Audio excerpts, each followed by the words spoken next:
Hai semuanya, terima kasih udah klik video ini ya.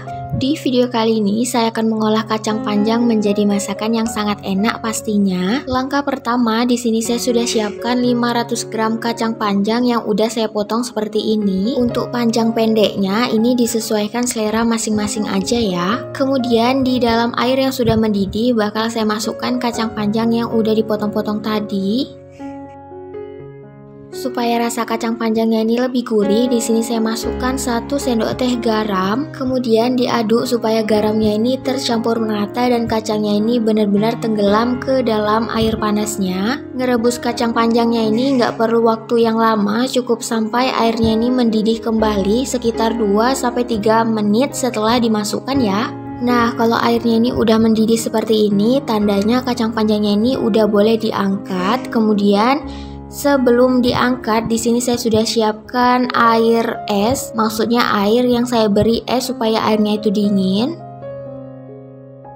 Nah, kira-kira penampakan air esnya itu seperti ini. Nih kacang yang baru diturunkan dari panci langsung dimasukkan ke dalam air esnya ya. Kemudian kacang panjangnya itu diaduk-aduk seperti ini supaya kacang panjangnya itu cepat dingin. Fungsinya ini supaya kacang panjang tetap hijau, tetap crunchy di luar dan lembut di dalam karena proses pematangannya udah selesai setelah dimasukkan ke dalam air es tersebut. Nah, jika kira-kira kacangnya ini udah dingin, udah nggak panas lagi, ini kacang panjangnya bisa diangkat kemudian bisa ditiriskan.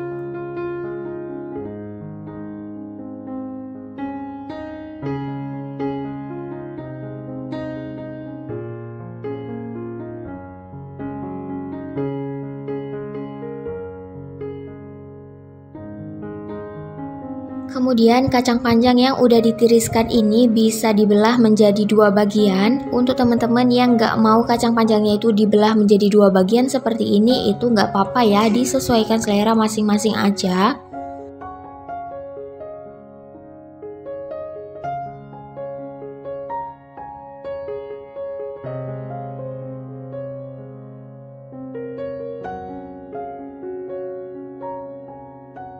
Nah, jika kacang panjangnya ini udah selesai dipotong ataupun dibelah menjadi 2 bagian seperti ini kacang panjangnya bisa disisihkan terlebih dahulu. Lanjut untuk bumbunya, di sini saya sudah siapkan 6 siung bawang merah. Kemudian ada 5 siung bawang putih, 2 ruas jari kencur, 2 ruas jari kunyit, 2 butir kemiri, 2 buah cabai rawit. Ini cabai rawitnya bisa ditambahkan lagi ataupun enggak dipakai juga nggak apa-apa. Kemudian untuk cabai merah keritingnya di sini saya pakai 6 buah aja. Kemudian cabai merah keritingnya ini saya potel atau saya potong-potong supaya nanti lebih mempermudah pas penghalusannya.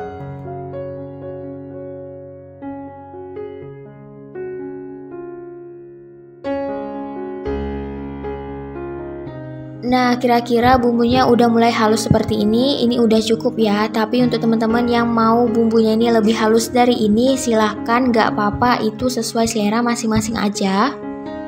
Langkah selanjutnya, panaskan secukupnya minyak goreng. Jika minyaknya udah mulai panas, bisa dimasukkan 2 ruas jari lengkuas yang sebelumnya udah saya geprek terlebih dahulu. Kemudian bisa dimasukkan bumbu yang udah dihaluskan juga. Karena di lesungnya tadi itu masih banyak sisa bumbu halusnya, di lesungnya itu saya masukkan air putih sebanyak 50 ml. Kemudian airnya bisa langsung dimasukkan ke dalam penggorengan.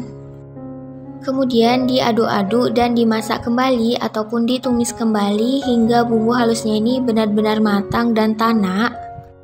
Nah, jika bumbunya ini udah kering seperti ini tandanya udah mulai matang dan tanak, bisa dimasukkan air putih sebanyak 150 atau 200 ml. Diaduk dulu ya supaya bawahnya itu enggak gosong. Untuk seasoningnya di sini saya masukkan setengah sendok teh garam, setengah sendok teh kaldu ayam, dan setengah sendok makan gula pasir.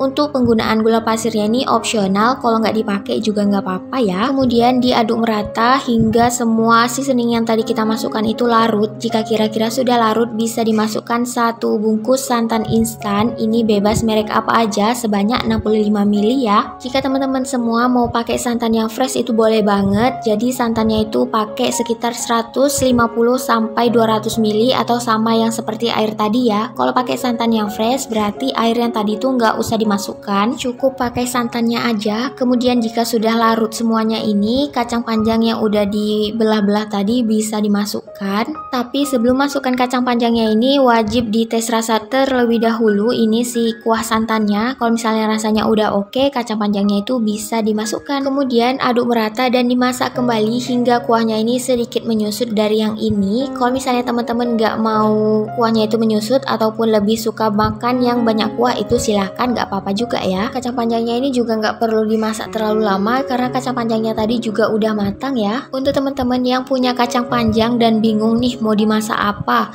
kayaknya tuh bosan banget ya kalau kacang panjangnya itu hanya ditumis-tumis gitu aja. Yuk silakan dicobain resep ini ya. Kacang panjang dimasak kayak gini tuh serius enak banget. Ini juga bikinnya simple kan. Sampai di sini dulu video kali ini ya. Jangan lupa di like, komen, dan subscribe. Dan jangan lupa tekan tombol lonceng notifikasinya agar tidak ketinggalan video-video terbaru dari saya. Terima kasih. Semoga video kali ini bermanfaat ya. Sampai ketemu lagi di video selanjutnya.